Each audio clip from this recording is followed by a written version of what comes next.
Bueno, muy buenos días, gracias por estar aquí. Se ve que el tema les interesó y se ve que tienen un gran interés, y para mí presentarles este gran médico científico, doctor egresado de la Escuela Nacional Militar de Medicina, y sobre todo estudió también en lo que viene siendo el Colegio Nacional de Acupuntura, y últimamente, más bien hace unos cuantos años, ha estado nada menos que en la Sociedad Mexicana de Medicina Cuántica, o biomedicina como ustedes la conocen, y hablarles de él es hablarles de algunos hechos que para mí esa es la ciencia, hechos comprobados. Uno de mis grandes amigos, ¿no?, Joaquín Romero, un día va a ceder lo que viene siendo sangre para una de sus tías que estaba muy grave, y cuando le toman la sangre salen inmediatamente los doctores y le dicen que el que se queda grave es él. Imagínense ustedes ese tema, problemas de riñones tremendos, no sé, creo que era cáncer, pero una enfermedad inmunológica del riñón. ¿Y qué pasó con el doctor? Pues el doctor lo curó, y a partir de ese momento mi amigo Joaquín le dice que lo siente mucho, pero le va a tener gente un jueves de cada mes aquí en la colonia Nápoles. Su consultorio está en lo que viene siendo Interlomas, pero da consulta en Querétaro, a veces se va a otros estados. Hablarle de que mis amigas y amigos están sanos y delgaditos es gracias al doctor. Yo quiero de verdad que le damos un fuerte aplauso, nada menos que al doctor Pedro Chávez.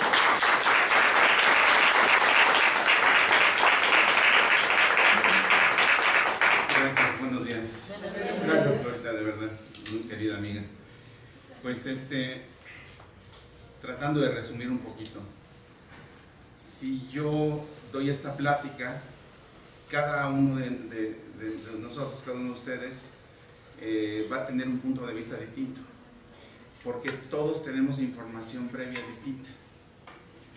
¿Sí? ¿Están de acuerdo conmigo, no? O sea, lo que nos han enseñado en la escuela, lo que vemos en la televisión, los libros que hemos leído, la gente que hemos conocido que se ha curado, la gente que hemos conocido que no se ha curado, el conocimiento es inmenso, ¿no? Yo lo que les puedo compartir es mi experiencia, más que conocimiento, mi experiencia clínica, compartírselas con mucho cariño, de la manera más resumida y de manera que la puedan ustedes asimilar fácil y que la puedan aplicar en su vida diaria y que la compartan con sus seres queridos. Entonces el título de la conferencia básicamente se titula Las verdaderas causas de las enfermedades. Hoy en día el mundo está dividido en dos grandes grupos a nivel mundial, hablando del tema de curación o de tratamiento de la enfermedad. Por un lado tenemos las escuelas de medicina tradicionales, en donde se les enseña a los médicos a tratar las enfermedades con medicamentos de la farmacia, y lo que no se resuelve de esa manera se resuelve con cirugía. Ese es un grupo, ¿no? Y el otro grupo es todo lo demás. A veces nos preguntamos, bueno, ¿qué es lo que sirve y qué es lo que no sirve? Yo creo que ahorita en mi lugar podrían estar 100 gentes distintas dando su plática, y todas las 100 gentes les hablarían de cosas que sirven. Las 100 terapias van a servir. El secreto, ¿saben cuál es? Es que abarquemos, con lo poquito que sabemos, la mayoría de las enfermedades, porque no todos los casos son iguales. Me refiero a lo siguiente, y esto también lo he aprendido a lo largo de los años. Lo más importante en el paciente que se enferma es el entorno en el que vive. No solamente el entorno físico, sino el entorno espiritual. ¿Cuántas veces no hemos visto pacientes que cuando llegan a la consulta llegan bien, llegan con ánimo, pero llegan al entorno donde viven, ya sea que tienen un esposo o esposa difícil, ya sea que tienen una tía problemática, ya sea que tienen una suegra que los agrede o las agrede, ya sea mil cosas. o la problemática que han vivido ellos como seres espirituales, de cosas muy duras que han pasado, pérdidas de seres queridos, accidentes, se quedan sin trabajo. Es increíble la variedad de cosas que le pueden pasar al ser humano, pero yo creo que eso está en la base de toda enfermedad. El aspecto emocional en las personas es lo más importante que nunca debemos de dejar pasar por alto. Pero no toda enfermedad, obvio, es emocional 100%, y no toda enfermedad es 100% física, pero siempre es una combinación de ambos factores. Voy a poner ejemplos. Alguien no fuma, no toma, hace ejercicio, pero tiene un esposo que la golpea, se va a enfermar. O que, no, igual que no la golpea, pero la agrede verbalmente, se va a enfermar. Aunque se vitamine y haga ejercicio, yo los he visto en el consultorio a pasto. De la misma manera, alguien, digamos, que tiene un entorno tranquilo, pero fuma, no hace ejercicio y su alimentación no es la correcta, pues es muy probable que también se enferme. Si ven las dos cosas. Lo ideal es tener más o menos un equilibrio en el aspecto emocional y en el aspecto físico. Un equilibrio, ¿no? Les voy a mostrar este árbol. A este yo lo titulé, yo lo diseñé, el árbol de la enfermedad. Lo voy a explicar brevemente. Ven ustedes en la parte de arriba del árbol los nombres de algunas enfermedades, pero ahí realmente pueden ustedes poner cualquier enfermedad, cualquiera, excepto las enfermedades con las que ya nace el paciente. Una enfermedad genética, por ejemplo, un síndrome de Down no estaría allí, ¿ven? O un síndrome de, hay tantos nombres raros, Klinefelter, que son muy largos, dedos largos, malformaciones congénitas en el corazón. Allí no se encuadran esas enfermedades, las enfermedades con las que ya nacen las personas. Pero fuera de esas enfermedades genéticas, todas estas son adquiridas. No nació la persona con ellas. Me dicen, es que el abuelo era diabético, y la abuela era diabética, y el papá y la mamá son diabéticos. Entonces tiene los genes para que desarrolle diabetes. Pero si no le das el entorno favorable al gen para que se exprese, es probable que la persona no tenga diabetes. Pero si toma refresco todos los días, si toma pan todos los días, si no hace ejercicio y está obeso o obesa, es muy probable que desarrolle diabetes. ¿Sí ven cómo es el asunto, no? Bueno,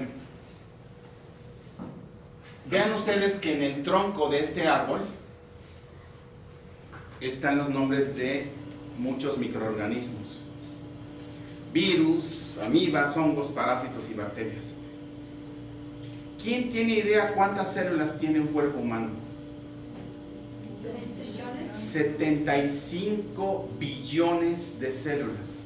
Un cuerpo, cualquier cuerpo de aquí, tiene un promedio de 75 billones de células.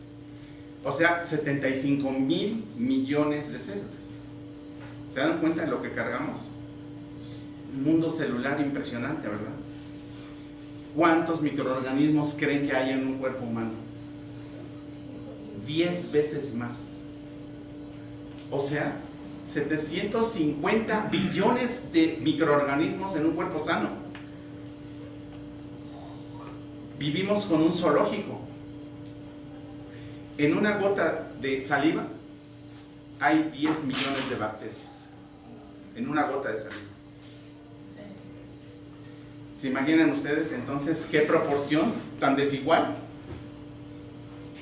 Y así como un cuerpo va a defecar y a orinar y suda, estos microorganismos también sueltan sus toxinas dentro de un cuerpo. Imagínense 750,000 millones de microorganismos sacando sus toxinas dentro del cuerpo y no te das cuenta. Estoy hablando de un cuerpo sano, no enfermo. Imagínense cuando alguien se enferma. Ok, entonces vean, salen de este tronco dos flechitas, una dice invasión y la otra dice toxinas.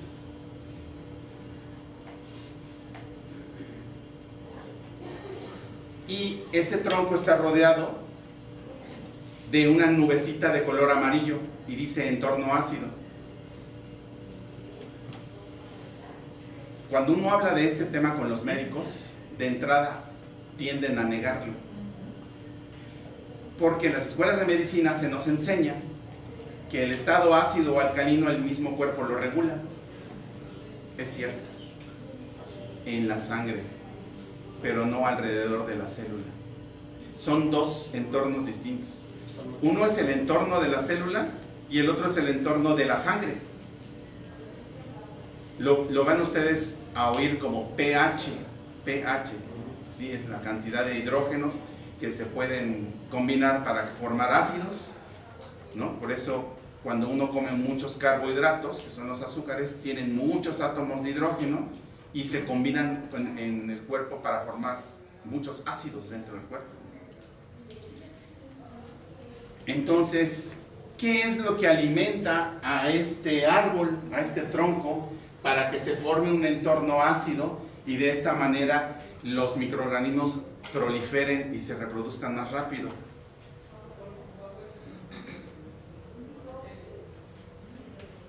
¿Sí se alcanza a ver ahí atrás? Voy a leer las raíces, se las voy a leer. A ver si puedo agrandar aquí.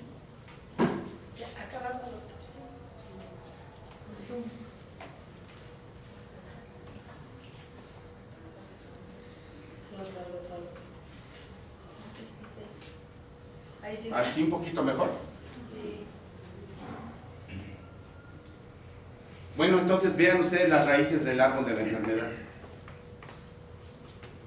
De izquierda a derecha: alimentación ácida, pensamientos inadecuados, deficiencia de nutrientes y hábitos inadecuados. ¿Alguien me podría decir qué es un pensamiento inadecuado? ¿O un ejemplo de un pensamiento inadecuado? Cuando te remontas a una situación desagradable, te genera un estrés oxidativo, ¿no? Entonces a partir de ahí vas a la emoción, se oxida la célula. Claro, totalmente cierto. Pero un ejemplo de un pensamiento, expresen con palabras un pensamiento inadecuado o negativo. Ejemplos. Allá voy a llegar tarde. O sea, digamos, lo frasea uno, ¿no? Voy a dar ejemplos, y todos los seres humanos los tenemos. Híjole, la situación está muy difícil.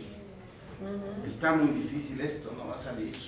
Por ejemplo, no, está muy mal, se va a morir. Imagínate que venga un paciente conmigo a consulta y le diga, no, pues, lo siento mucho, pero pues ya no hay nada que hacer. Mejor me voy no sé, me dedico a otra actividad, ¿no? Entonces, todos los seres humanos vamos acumulando experiencias, ¿están de acuerdo? Y unas son buenas y otras son malas. Todos los que estamos aquí tenemos buenas y malas. Inclusive, desde que estábamos dentro del vientre de nuestra mamá, ahí ya, ¿no?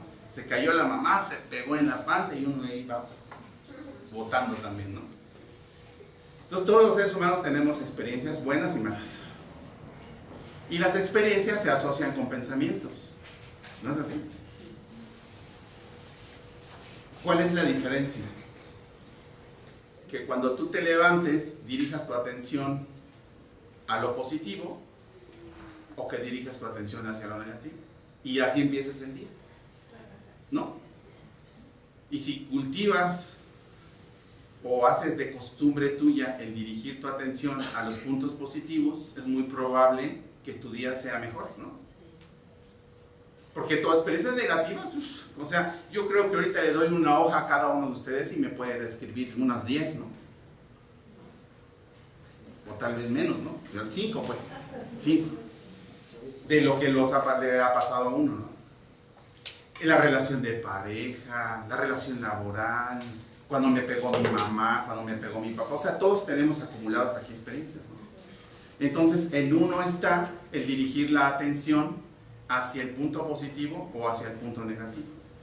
¿Por qué será importante? ¿Qué tendrá que ver el pensamiento con la diabetes o con el asma o con las alergias? ¿Qué se imaginan ustedes que pase para que un pensamiento pueda enfermar a una persona? Bueno, cuando estás en una situación de estrés, Ajá. luego empiezas a producir hormonas como cortisol Exactamente. o adrenalina. Exactamente. Y luego el ácido del estómago produce gastritis porque la mucosa lo Es correctísimo. Muy bien. Exacto. Eso está en el origen. El pensamiento negativo genera estrés y un cuerpo con estrés produce, como bien dijiste, adrenalina y cortisol. Se les llaman las hormonas del estrés. Y el cortisol principalmente hace que el sistema inmune se deprima, bajan las defensas y te enfermas. Todo es químico. Todo es químico, pero precedido por algo emocional, ¿verdad? O sea, repercute en el cuerpo en lo químico, pero está precedido por un pensamiento inadecuado, ¿no? Ahora, entonces, ¿por qué no todo el mundo se enferma? Si todos tenemos pensamientos inadecuados. se vuelve crónico, ¿no? Algo hace que se vuelva crónico. Yo lo que les puedo compartir es que una de las situaciones que hace que cualquier enfermedad se vuelva crónica es el entorno en el que vive el paciente. El entorno. Su pareja, su mamá, su papá. No es que sean malos. Yo me llevo cada sorpresa en el consultorio.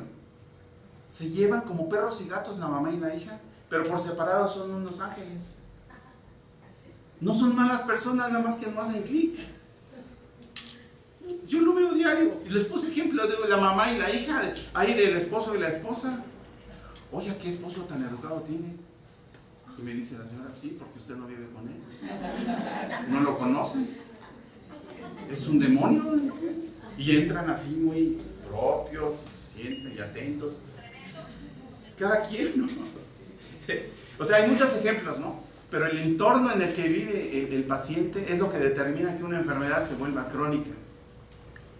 O tal vez vive en un entorno no tan malo, pero pasó una experiencia tan desagradable, la pérdida de un ser querido, un divorcio por infidelidad, tanto de un lado como de otro. Esas cosas son muy fuertes. Entonces la persona o lo maneja o no lo maneja. ¿Cómo diríamos?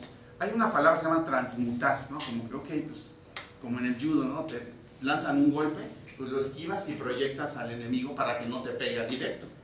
Así en la vida entran movimientos, entonces los esquivas para que no te los quedes tú. Pero muchas veces las personas viven sus traumas en soledad. Y entonces no lo hablan. No, yo ¿por qué le digo a mi pareja si me va a decir que soy un tonto o una tonta? ¿Para qué le digo a mi mamá o mi papá si me va a zumbar? Y es que me embaracé a los 13 años y me van a zumbar en mi casa. ¿Sí? O sea, hay tantos ejemplos, ¿no? Entonces, lo que hace que un problema se vuelva crónico, por un lado, es el aspecto emocional o espiritual. Pero por el otro, ¿qué creen que hace a una enfermedad crónica? Los hábitos alimenticios. Por eso se los pongo aquí, miren. Los hábitos alimenticios también hacen que una enfermedad se vuelva crónica. Y si una persona carga deficiencia de nutrientes, también puede hacer que su enfermedad se vuelva crónica. Todas las damas que nos acompañan deberían de tomar selenio para prevenir problemas en los senos. Y todos los varones, sobre todo mayores de 45 años, deberían de tomar zinc para prevenir problemas de próstata. Entonces tienen que tomar selenio diariamente, hay de 5 y de 10 miligramos, pues tomen selenio. Y por el amor de Dios, damas que nos acompañan, y varones también, ahorita les digo porque los varones, por el amor de Dios, eliminen de su alimentación leche, queso, crema, yogur, requesón y mantequilla. Eso es lo que quiero que se queden con esto, ¿no? Hagan de cuenta que estoy dando una consulta grupal, porque esto está en la raíz de un montón de enfermedades, muchas. Todos los lácteos, leche, queso. ¿Y por qué creen ustedes? Porque acidifican el... 1, 2, porque la caseína, proteína de la leche, es prima hermana del gluten, que ahorita les voy a decir que es el otro enemigo. Pero un alto porcentaje de los lácteos industrializados tienen hormonas, y los tumores en la mujer, sobre todo el de los senos, son tumores dependientes de hormonas. ¿Sí ven? Entonces ya tocamos el tema de alimentación, porque es que tenemos que quitar los lácteos, y los varones, porque tiene la leche y los lácteos un factor de crecimiento tumoral que promueve el crecimiento de la próstata. ¿Sí? ¿Qué es lo que tienen que tomar los hombres? Zinc, zinc, y las mujeres selenio. Siguiente alimento ácido, el azúcar. El azúcar, en todas sus presentaciones. Ese es otro alimento que hay que quitar porque genera acidez y porque promueve el sobrecrecimiento de hongos en el intestino delgado y en el grueso también. Aparte, el azúcar es altamente adictivo. Y número 3, que es el enemigo, desgraciadamente es el enemigo actual y que contribuye a la existencia de más de 55 enfermedades, es el gluten de trigo, cebada, centeno y avena. Les voy a contar brevemente la historia del gluten. Hay una empresa que maneja los granos a nivel mundial. ¿Sí? O sea, cultiva los granos y los exporta. Esa empresa se llama Monsanto. Monsanto desarrolló un insecticida agrícola que se llama glifosato. Y en concentraciones altas, este glifosato es cancerígeno. Modificaron la estructura genética del trigo para hacer al gluten más resistente, al gluten del trigo. Modificaron la estructura genética para que el glifosato no acabara con el trigo. Pero al modificar la estructura genética, esto ocasionó que fuera 40 veces más difícil de digerir el gluten que se consume actualmente en el trigo, cebada, centeno y avena. Ahorita, en una diapositiva que les voy a poner ahorita, les voy a decir qué es lo que pasa con el gluten y qué es lo que pasa con los azúcares. Bueno, la tercera raíz, deficiencia de nutrientes. Cuando hablamos de deficiencia de nutrientes nos referimos a que no vienen los nutrientes en las cantidades adecuadas en los alimentos que ingerimos. La calidad de los nutrientes en el subsuelo ha ido decayendo a lo largo de los últimos años. Entonces, los nutrientes que tenía una espinaca, por ejemplo, o la zanahoria, etcétera, si lo compara uno con esa misma zanahoria hace 30, 40 años, no es la misma. Por eso es vital que las personas consuman nutrientes. Ahora, ¿por qué en las escuelas de medicina? Yo, en la escuela que me gradué yo, la escuela médico-militar, jamás mis maestros me hablaron de la importancia de los nutrientes. Es más, cuando yo ya me gradué, cuando ya estuve activo en el ejército, yo estuve 30 años en el ejército, me retiré hace 12 años. Pero entonces en todos esos años me tocó estar en diferentes instalaciones militares, en hospitales militares, enfermerías, pelotones de sanidad, etc. Y los médicos, compañeros míos o maestros míos, condenaban que uno hablara de nutrientes. Decían, no, eso son vitaminas. Pero es que ya vienen viciados desde la escuela de medicina, vienen predispuestos. ¿Se acuerdan que les comenté de las dos maneras que hay a nivel mundial para el tratamiento de la enfermedad? La industria farmacéutica, la cirugía y los médicos y todo lo demás. Los programas de medicina en las escuelas a nivel mundial, ¿quiénes creen que controlan los programas de medicina, lo que se le tiene que enseñar a los doctores? Exacto. La industria farmacéutica. Ellos son los que controlan lo que se les tiene que enseñar. ¿Cuántos pacientes creen ustedes? Esto está publicado, lo que yo les voy a decir. Y yo conozco en persona al médico que lo investigó, en persona. Es un doctor que tiene 82 años de edad y nunca ha tomado un medicamento en su vida. Y le ha ganado 8 juicios a la FDA en los Estados Unidos, a la Food and Drug Administration. Nada más 8 juicios les ha ganado el doctor Wallach. Fíjense, él descubrió que para que un cuerpo funcione bien necesita 90 nutrientes diarios, 60 minerales, 16 vitaminas, 2 ácidos grasos y 12 aminoácidos.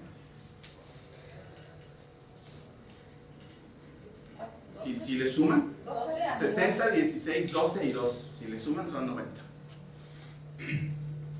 Entonces, si no se los damos por la alimentación, se los tenemos que dar en forma de suplemento, ¿verdad? Dicen que uno tiene una misión, ¿no? A veces uno lo hace como trabajo, pero si uno lo cambia de actitud, dice que tiene una misión en la vida.